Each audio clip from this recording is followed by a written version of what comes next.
Hoy nos sumergimos en la historia de un adolescente que se convirtió en el líder espiritual de millones de personas, el Papa Juan XXII.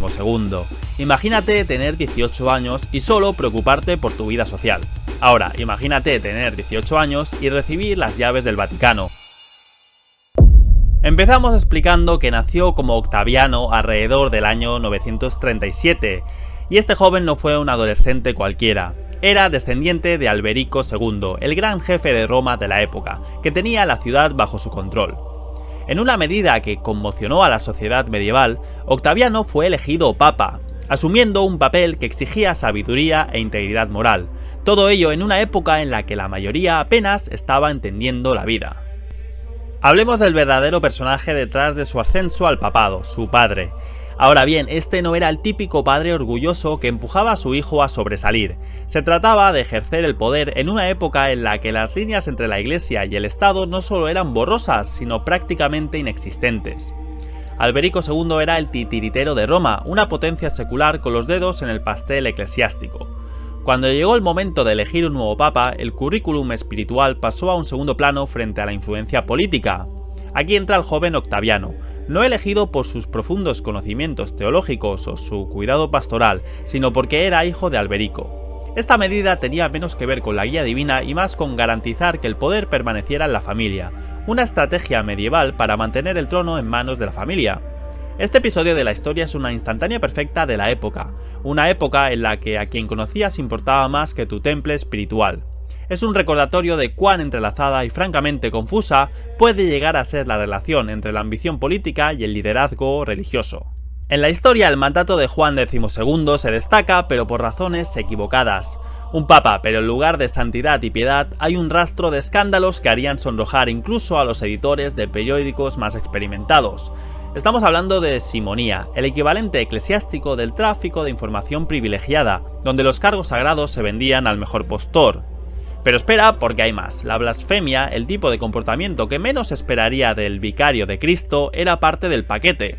Juan XXII convirtió los salones sagrados del Vaticano en el telón de fondo de sus escandalosas escapadas, borrando la línea entre el deber sagrado y el libertinaje personal. Su papado fue más que una simple serie de pasos en falso. Estaba a una gran distancia de todo lo que representaba la oficina. Y a medida que profundizamos en la historia de nuestro personaje, queda claro que su reinado fue un capítulo fundamental en la historia del papado, destacando la necesidad urgente de reforma e integridad dentro de la Iglesia. Este papa está sumido en acusaciones que se leen como un thriller policial: asesinato, perjurio y adulterio, todo supuestamente teniendo lugar dentro de los sagrados muros del propio Vaticano. Imagina el escándalo, los susurros en los callejones de Roma mientras se difunden rumores de que un papa no solo infringe las reglas, sino que las hace añicos. Su historia no se trata solo de los pecados de un hombre, es un reflejo de tiempos convulsos donde el poder se corrompía absolutamente y lo sagrado era profanado.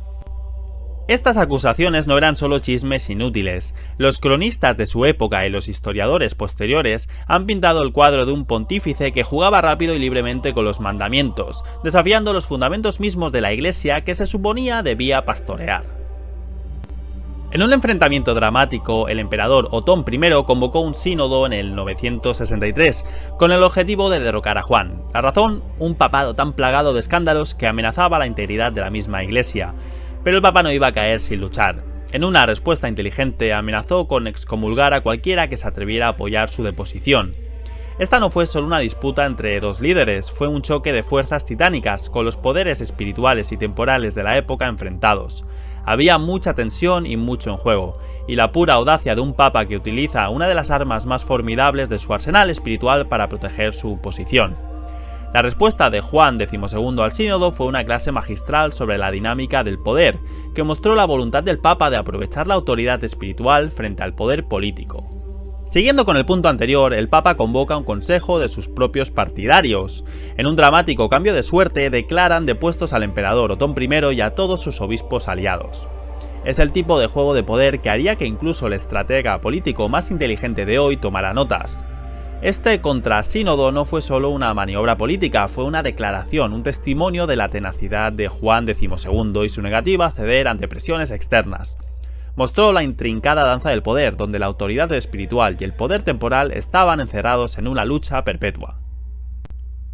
La historia del Papa Juan XXII culmina con una muerte envuelta en misterio e intriga. En el 964, la vida del controvertido pontífice llegó a un final repentino y dramático en circunstancias que parecen sacadas de un escandaloso drama. Se rumorea que Juan encontró su fin a manos de un marido furioso, quien supuestamente sorprendió al Papa en una posición comprometedora con su esposa y lo golpeó en la cabeza. Esta historia, aunque especulativa, encaja perfectamente en la narrativa de un papado marcado por el escándalo y la controversia. Es el tipo de historia que te hace cuestionar la línea entre la verdad y la ficción, la historia y la leyenda. La muerte de Juan, velada por el misterio, sirve como conclusión dramática y apropiada para un reinado que estuvo constantemente al borde del escándalo. El reinado de Juan XXII es una mancha oscura que los historiadores suelen señalar como el punto más bajo de la integridad moral en el Vaticano. Su mandato es emblemático del Saeculum Obscurum, un término que se traduce como la edad oscura del papado, una época en la que el liderazgo espiritual de la Iglesia estaba envuelto en sombras de corrupción y escándalo. Este periodo, marcado por la conducta escandalosa de nuestro protagonista y otros papados, sirve como un crudo recordatorio de hasta qué punto la oficina papal se desvió de su misión espiritual. El legado de Juan no es solo una colección de historias sensacionales, es un capítulo crítico que destaca la necesidad de reformas y los peligros del poder cuando no está controlado por la responsabilidad moral.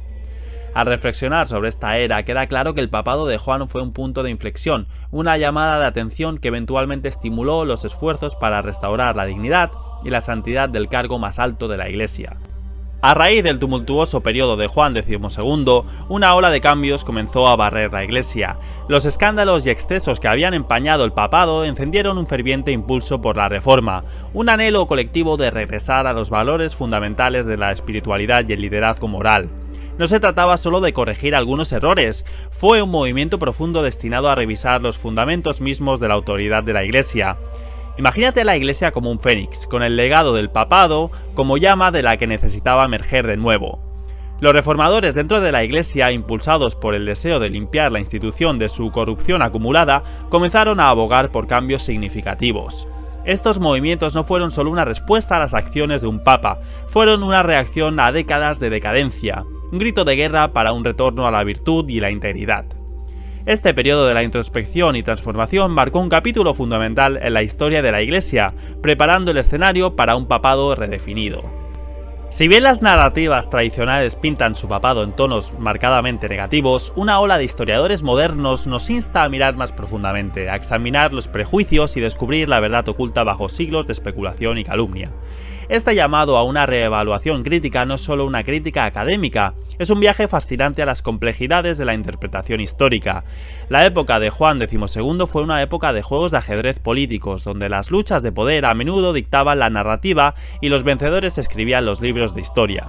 Dado que la documentación de la época es escasa y a menudo está influida por las agendas de quienes la escribieron, separar los hechos de la ficción se convierte en una tarea compleja para el historiador. Este debate no se trata simplemente de defender o condenar a Juan XXII, es una exploración más amplia de cómo se registra y recuerda la historia. Nos recuerda que el pasado no es una entidad estática e inmutable, sino un tapiz tejido a partir de perspectivas, prejuicios y la comprensión en constante evolución de quienes lo estudian. Y hasta aquí la historia del Papa Juan XXII. Coméntanos qué personaje te gustaría ver en los comentarios. Si te ha gustado, no olvides suscribirte y darle a like para seguir descubriendo a los personajes más influyentes de nuestra historia juntos, ya que de historias va la cosa.